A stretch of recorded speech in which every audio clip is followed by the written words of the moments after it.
esto tiene que ver con el caso Audios, el caso Hermosilla.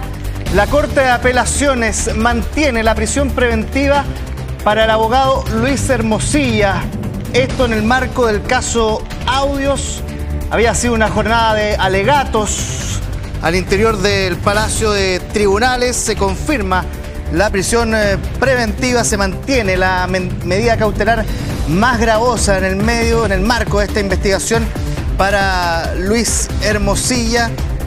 Es parte de lo que a esta hora se desarrolla en el centro de Santiago, luego de una jornada larga en el Palacio de Tribunales. Sebastián Ávila. Sí, Diego, es parte de lo que se ha confirmado hace solo minutos por parte de la Corte de Apelaciones en la 11ª Sala.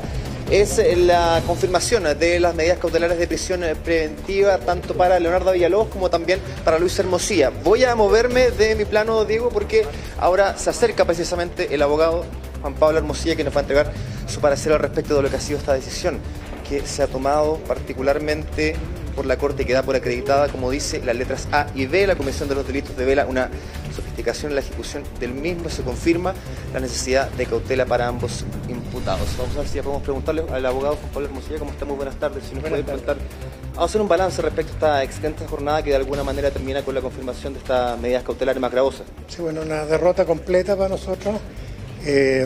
Ninguno de los argumentos que sostuvimos nosotros en Estados fue acogido por la Corte y se ha confirmado la resolución.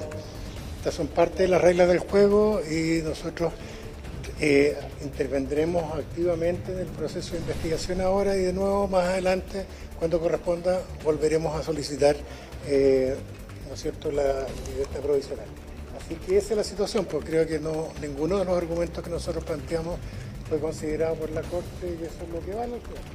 Nuestra labor de defensa, lo relevante aquí es lo que resolvió la Corte. Argumentos que no tenían nada que ver con, o en este caso argumentos que decían que aquellos delitos por los cuales estaba siendo imputado Luis Hermosilla no tenía ningún tipo de participación él y que esta situación venía desde mucho antes, ¿no? Claro, yo igual siento que se están fijando precedentes complicados. Esa es mi opinión personal, pero siento que se están fijando precedentes complicados que se den por concurrente los presupuestos materiales con una operación de crédito para el lavado de dinero. Yo creo que sienta precedentes nos van a traer consecuencias en nuestra vida democrática más adelante. ¿Precedente en qué sentido? Porque el lavado de dinero está para otra cosa y por eso tiene una pena tan alta. El lavado de dinero está hecho para situaciones muy disvaliosas que ponen en juego, en jaque, ponen en jaque el sistema económico completo y sostener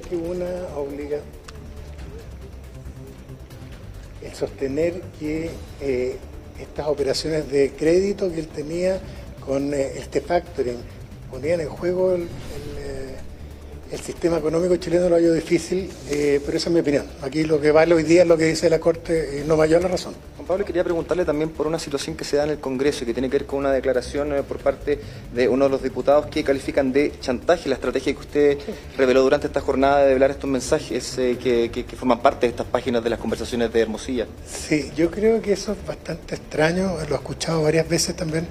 ¿Cómo va a ser chantaje dar a conocer conversaciones o WhatsApp que ya están en manos del Ministerio Público desde hace casi un año atrás? Entonces la verdad es que no sé cómo contestarlo porque no entiendo a qué se refieren. Abogado, ¿usted cree que el tono que usted ocupó previo a la audiencia y tanto también ahí dentro de la audiencia le jugó en contra? Porque el tribunal dice que tiene que ser desestimado el argumento de que hay una ofensiva del Estado en contra de usted.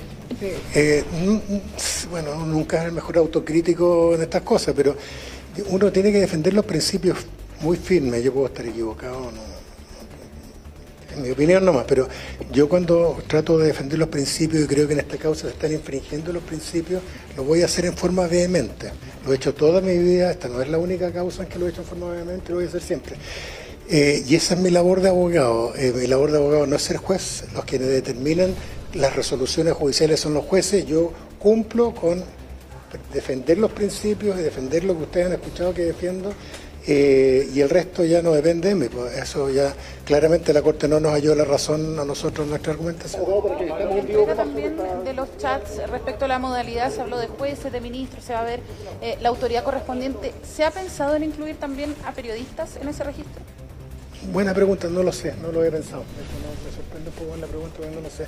Lo que nosotros habíamos pensado era, porque se ha planteado el tema de estas sospechas, ¿no es cierto?, de tráfico de influencia en materia judicial. Entonces una cosa era la parte judicial, otra cosa es las relaciones con el Ministerio Público, y otra cosa que había aparecido es el tema con, ¿cómo se llama?, con el tema de las autoridades públicas a propósito del ministro Huerta. En esos casos, en esos niveles estábamos pensando nosotros. Esto otro que me plantean, no lo he pensado, puede ser. El concepto es lo importante. Lo que nosotros queremos es transparentar para que no se sigan manipulando estas filtraciones y no sigan ocurriendo estas cosas que estamos viendo. Queremos que todo aquello que sea de interés público se conozca. Pero se conozca sin filtro, no se conozca manipulándose. Para quienes estamos en vivo ahora, ¿cómo asume la decisión del tribunal? Con dureza. Siempre que uno pierde estas causas es duro para uno. O sea, uno trata de hacer todo el esfuerzo por ganar. Y con humildad siempre. Uno actúa convencido, pero eso no significa que uno trate de ser humilde. ¿Qué viene de aquí en adelante, abogado? Que la jueza Mariana Leito no lo habría escuchado, porque se habló de que se dio por acreditados los delitos, y nuevamente acá la Corte da por acreditados los delitos, al menos la presunción de ellos. ¿Qué le parece esto? ¿Hay pruebas materiales? Bueno, la opinión que vale es la de los ministros, y los ministros están diciendo que sí hay. Ustedes han escuchado los argumentos, por suerte todo esto es transparente. Ustedes conocen los argumentos que hemos planteado nosotros, y esa la realidad que tanto en primera instancia como en segunda instancia no nos han dado la razón, y eso es lo que vale. Tendremos que seguir ejerciendo nuestros derechos, sí los vamos a seguir ejerciendo de forma dura. Esta es una causa extraña, esta es una causa que en mi opinión está muy contaminada por muchas cosas, y nosotros vamos a seguir ejerciendo en forma dura nuestros derechos de defensa. ¿Qué viene ahora, abogado? Abogado, ¿qué viene ahora? Lo que viene ahora es básicamente empezar a pedir diligencia en las investigaciones. Se nos informó un hecho muy importante por la Fiscalía, y es que van a haber, parece ser que se van a juntar varias investigaciones, se van a unir en una sola, y desde ese punto de vista nosotros tenemos que probablemente ponernos más activos. Después que se resuelve este tema que perdimos ahora en la Corte, tenemos que ponernos más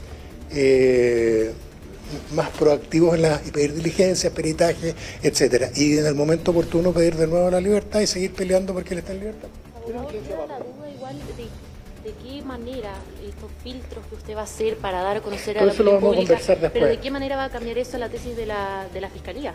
Porque son dos cosas separadas. Yo no estoy mezclando las cosas. Hay otras personas que las han mezclado. Aquí tenemos un proceso judicial que es lo que acaban de ver ustedes. Se está viendo el tema de la grabación, si hay otros delitos, sostienen que hay lavado de dinero, yo digo que no. En fin, ahí está la situación que está en un juicio. Y en paralelo, todos ustedes han visto, como todo el resto de los chilenos, cómo en paralelo empezaron a ocurrir situaciones extrañas, como el tema de estas filtraciones periódicas en que iban con objetivos muy precisos, ministros de la Corte Suprema, ministros de la Corte de Apelaciones, algunos fiscales. Y eso es lo que yo quiero parar, porque no sé quién está filtrando, en mi opinión es delito clarísimo lo que están haciendo, no sé quién es ni sé qué agenda hay detrás de eso, por eso es una cosa paralela. Y la razón por la cual nosotros definimos el jueves pasado el de abrir el celular en todo aquello que sea de interés público es para parar esta manipulación que está ocurriendo con estas filtraciones por el lado. Entonces, son dos cosas distintas. Cuando decimos que vamos a abrir el teléfono no es porque creamos que eso va a aportar acá, es para detener las filtraciones que están ocurriendo de esta forma extraña. Abogado, pero lo último, en el caso de las conversaciones de Luis Hermosilla con el fiscal nacional, con el abogado, respecto a la carrera de fiscal nacional, ¿cuál es el interés que puede tener un abogado en esa postulación cuando se habla de la preferencia por José Morales, que hay un senador que está jugando por otra carta? ¿Cuál es el interés que se puede tener ahí? Lo que pasa es que el sistema está mal. Yo creo que a esta altura no hay nadie que lo defienda. Este es un sistema que todos sabíamos que funcionaba así. Y no solo en relación con los cargos judiciales, a veces con otros cargos del Estado es igual. Es una cosa más muy chilena en tradición. Yo nunca he estado de acuerdo con eso. Nunca lo he hecho y nunca he estado de acuerdo con eso. Y creo que hay que cambiar además el sistema de justicia completo. Esa es mi posición académica, esa es mi posición política, y creo que este sistema está funcionando muy mal. Si ustedes se meten al sitio web de la Corte Suprema, van a ver que dice con cierto orgullo que este sistema está en pies de 1823. Entonces, la preocupación de un abogado en la votación de senadores. Por eso, el sistema se presta para todo eso, y yo creo que está mal que se preste. Yo creo que hay otros mecanismos para cómo debe funcionar el sistema de justicia.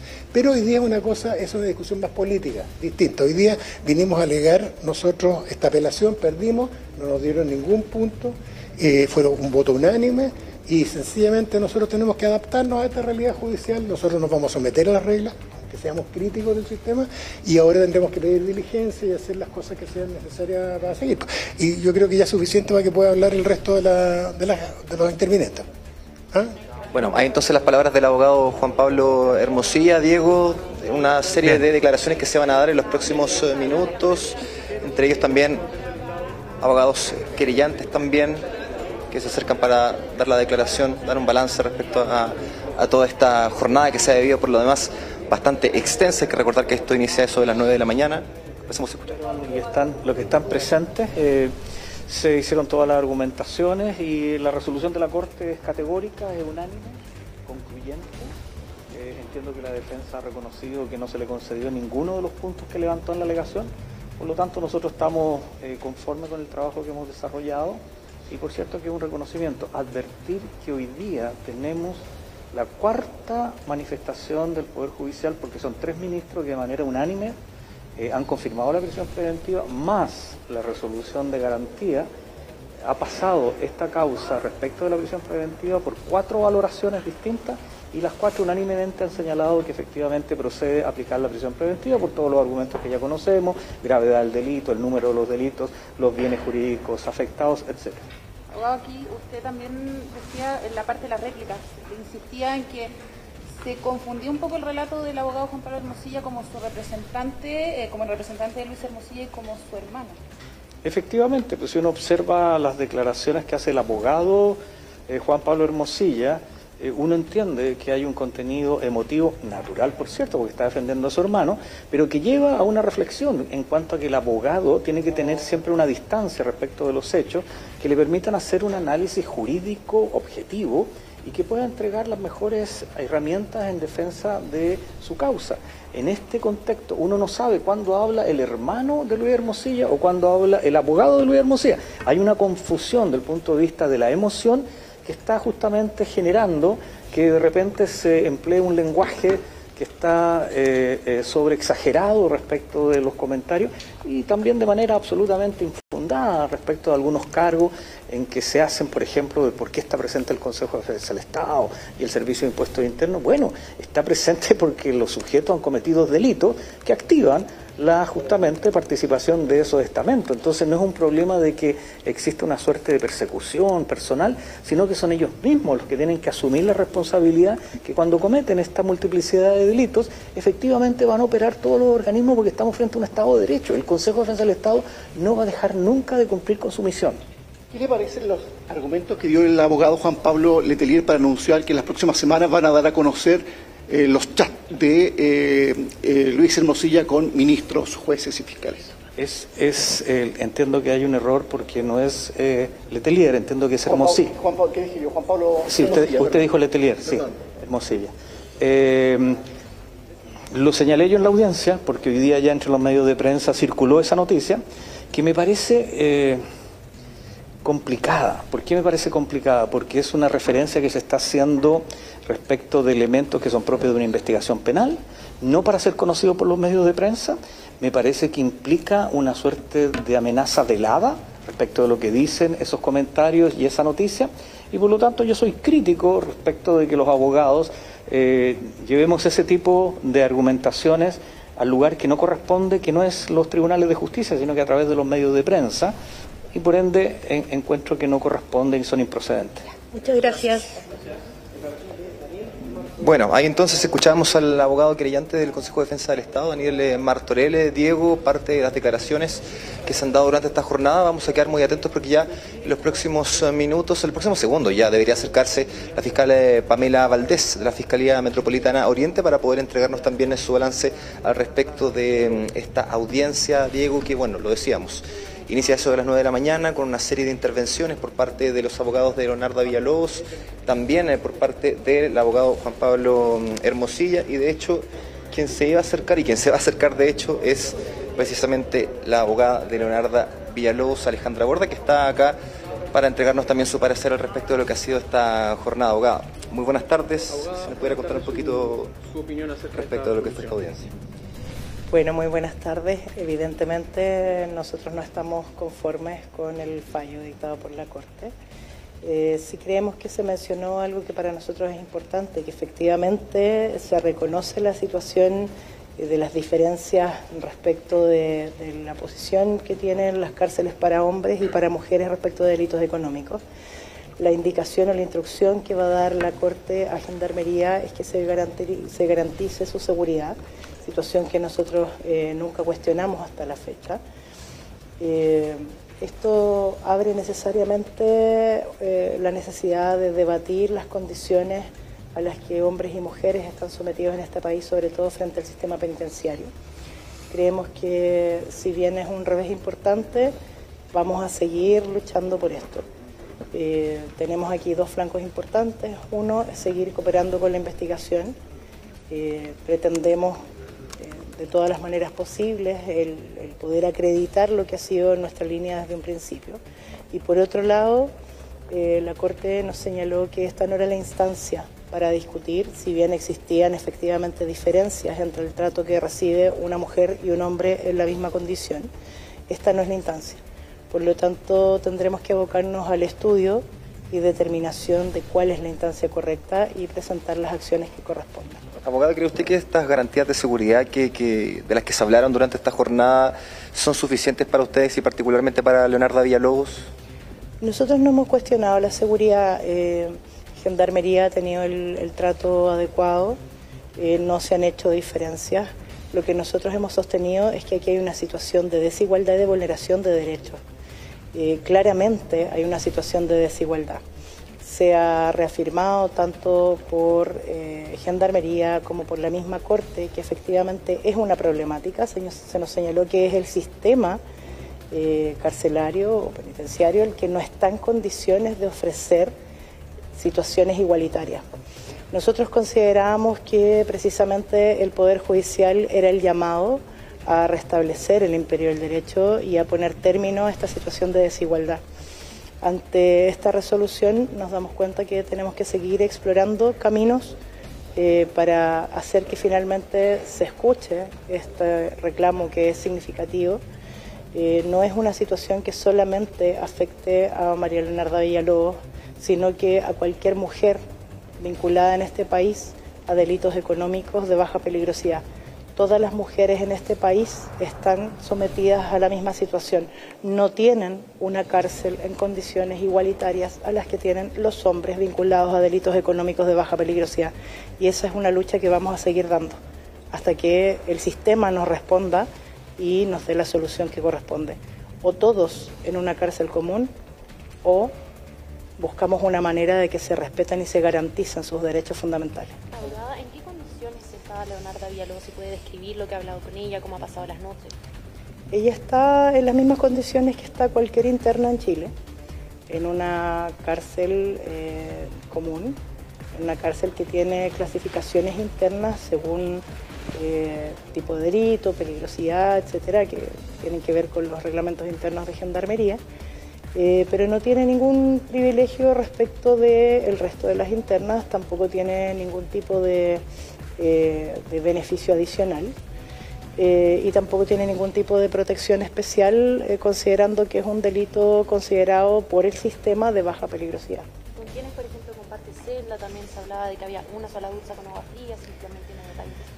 A ver, las condiciones específicas de la cárcel por lo general son las que cuentan la mayoría de nuestro sistema penitenciario. Es un sistema que lamentablemente está muy al debe. Yo no me voy a referir en forma específica por un tema de respeto a la privacidad de las demás internas a qué se refieren sus delitos, pero no les puedo decir que no son delitos económicos. Y efectivamente las condiciones son las condiciones carcelarias que hemos podido conocer a través generalmente de los informes de las comisiones de derechos humanos en nuestro país. no tenemos un sistema que efectivamente pueda garantizar los derechos fundamentales ni de los internos ni de las internas, pero nos encontramos aquí ante una situación de diferenciación por género, que es lo que precisamente a nosotros nos preocupa y nos resulta absolutamente injusto. Abogada, ¿qué puede adelantar de lo que se viene ahora en la estrategia? Me preguntan por lo que se viene ahora en la estrategia de la imputada Leonarda Villalobos. Sí, por supuesto. Nosotros vamos a mantener el planteamiento, el posicionamiento de cooperación. Vamos a seguir insistiendo en que se realicen las diligencias que hemos pedido. Vamos a solicitar que el Ministerio Público realice las investigaciones objetivas de la manera que corresponde respecto de los demás involucrados y el resto es algo que tenemos que sentarnos a conversar, a analizar para poder elegir cuál va a ser la estrategia que tengamos de aquí en adelante.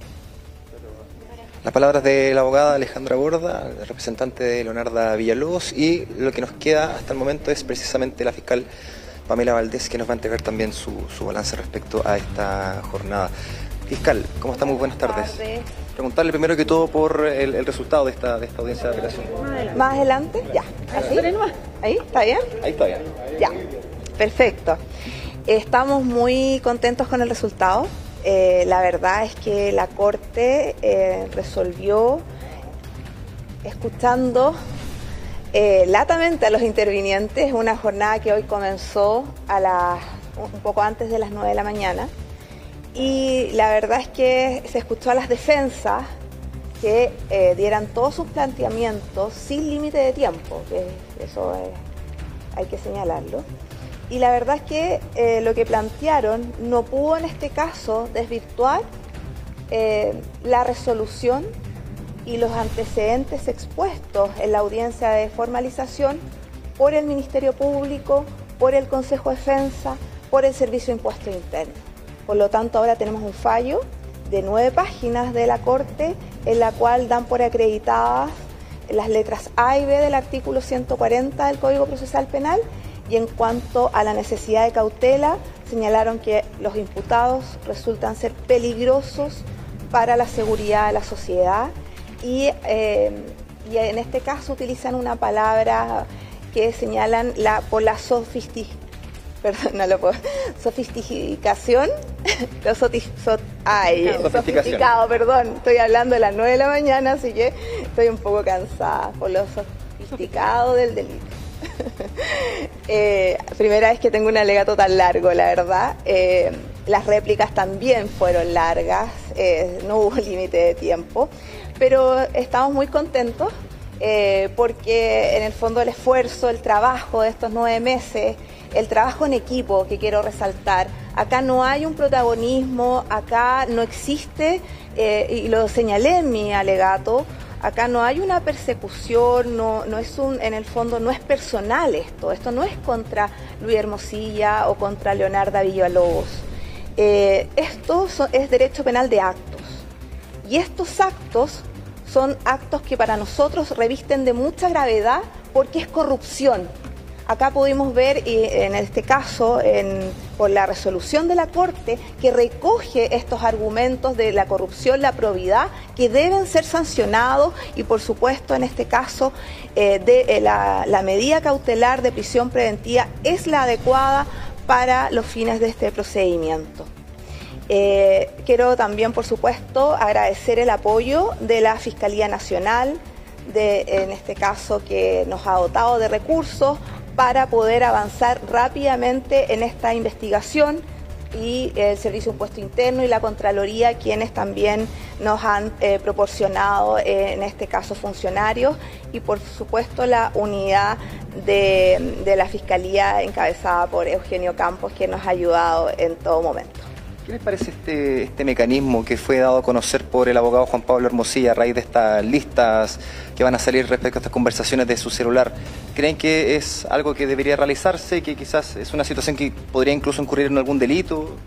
A ver, yo lo señalé en el alegato a propósito de que se señaló sobre la legalidad de la prueba. Nosotros tenemos autorización judicial para extraer del celular de Luis Hermosilla hechos que constituyan delitos. Y estos delitos, en este caso, son delitos de corrupción, según lo que escuchamos en este audio que dio origen a esta investigación, que se estaba en este caso pagando a funcionarios públicos, y todo esto en el contexto de FACTOP, ¿ya? Por lo tanto, nuestra autorización era revisar ese teléfono con esos fines. Ahora, lo que nosotros hicimos fue generar otro número de evidencia, rescatando solamente los WhatsApp y conversaciones en las cuales se fundaba nuestro presupuesto material, en este caso, y los delitos de soborno, lavado de activos y los delitos tributarios. Y eso es lo que se entregó a los intervinientes en este caso, y luego de haberse entregado, comenzaron estas filtraciones que señaló el abogado en la audiencia. Pamela, usted misma lo dice, acá estamos en presencia de delitos de corrupción. Al Ministerio Público no le preocupa que imputados por delitos de estafa o de lavado de activos compartan celdas, compartan recintos penales, cuando incluso quedan con arresto domiciliario, se les prohíbe comunicarse con otros imputados o con otros testigos del caso.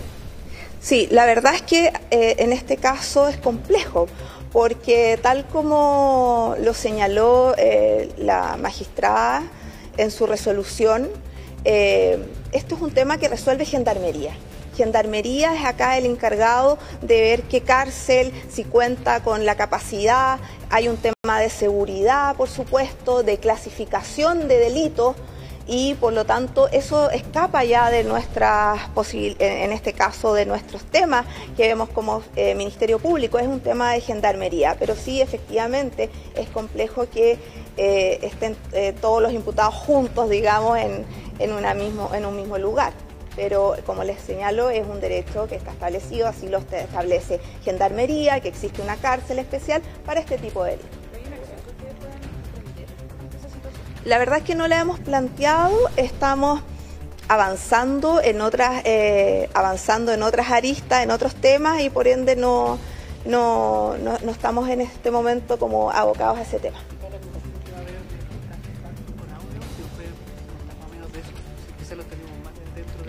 No. Lo que pasa es que la defensa en este caso cuestionó y nos señaló que habíamos formalizado muy rápido, que por cuál era el apuro, que era como un tema más de prensa, se podría decir, como haber formalizado. Y la verdad que no es así. Esto es parte de la estrategia, la investigación. Nosotros en abril formalizamos en este caso a la causa FACTOP, a 6 imputados, y por supuesto que venía esta arista, ya se sabía que venía esta arista, y creemos que logramos en poco tiempo tener una prueba contundente para acreditar la participación y los delitos, y creo que así fue, porque tuvimos un muy buen resultado en la audiencia y en la Corte. Pero bueno, vamos a seguir, eso es lo importante, demostrar con hechos la investigación. Hemos avanzado bastante y queremos ir rápido, por supuesto. Y no descarto que se agrupen, yo lo dije, efectivamente, porque como se señala, ellos fueron formalizados por lavado de activos, pero el lavado de activos tiene como delito base la operación de FACTOP, la estafa, la invasión de giro bancario, en este caso los delitos de mercado de valores, por lo tanto está todo asociado. Abogada, en algún minuto os puede aclarar el supuesto envío del currículum de la fiscal Lorena Parra a Luis Hermosilla. La verdad es que... ¿En qué contexto se da esto? A ver, la fiscal regional ya se había referido a este tema. Esto fue en un marco de su postulación a fiscal regional el 2021, que nos encontramos en esa fecha en época de pandemia. Y lo que hizo la fiscal fue enviar su currículum, no solo al abogado Hermosilla, sino a los abogados en el fondo que la conocen, que habían litigado con ella. Ella había efectivamente litigado con él en una causa bastante compleja, que era el juicio contra el padre O'Reilly, en este caso, del Colegio Cumbres, y que efectivamente fue un juicio bastante complejo y trascendente, y por lo tanto él podía dar luces en este caso de su trayectoria, de cómo es como fiscal, de lo seria que es como fiscal. Ella tiene una trayectoria de más de 20 años, por lo tanto lo que hizo ella fue enviar su currículum a todos los abogados que la conocían, que habían litigado, pero es claro que eso no la deja en ningún tipo de desventaja. En este caso, ustedes pueden, hemos dado prueba fehaciente de ello con la apertura de esta investigación, con de oficio, que fue por la Fiscalía de oficio, en este caso, la extracción del celular de Luis Hermosilla, la formalización de Sergio Muñoz en este caso, y ahora la formalización y las medidas cautelares solicitadas a Luis Hermosilla. Por lo tanto, no existe en este caso, a nuestro juicio, ningún tipo de inhabilidad. Las inhabilidades son legales y se establecen cuando existe enemistad o amistad, pero este caso es solamente cuando uno da una referencia, no quiere decir en este caso que la otra persona tenga derecho a cosas que no es así. A lo más uno podría mandar unos chocolates quizás, pero no tiene nada que... En este caso la fiscal regional está muy tranquila respecto a este tema. Abogada, respecto a otras conversaciones que se han dado a conocer a raíz de esta filtración de estos datos, está también la situación que ocurre respecto a lo que es el nombramiento de José Morales como fiscal nacional. Se ha nombrado también un ministro. Está toda también situación respecto a lo que es el pago de 150 millones para la campaña política del expresidente Sebastián Piñera. ¿Esto está dentro del círculo que ustedes están investigando? ¿Se podrían abrir nuevas aristas investigativas al respecto? A ver, la verdad es que esas aristas son reservadas y no puedo especular de cosas que no hemos señalado en audiencia. Eso. Gracias. Ahí está la abogada asesora, por cierto, de la Fiscalía Metropolitana Oriente, Pamela Valdés, lo que ha sido, Diego, esta serie de declaraciones que se han dado a raíz de esta audiencia, extensa audiencia que parte a las 9 y termina ya entrada a las 7 de la tarde, pero que finaliza entonces con la confirmación de las medidas cautelares más gravosas, tanto para Leonardo Villalobos como también para Luis Hermosilla. Se mantienen, de hecho, ambos en los mismos recintos penitenciarios mientras estén cumpliendo las medidas cautelares de prisión preventiva. Diego. Sí, desde el Palacio de Tribunales, Sebastián Ávila, con el detalle de esta información de último minuto, con todas las reacciones de la decisión de la Corte de Apelaciones de mantener la medida cautelar de prisión preventiva para Luis Hermosilla y Leonardo Villalobos en el marco del caso Audio. 19:30. Despedimos esta edición de T13 Digital PM y los dejamos invitados a seguir informándose por T13 en vivo. Que tengan una muy buena tarde.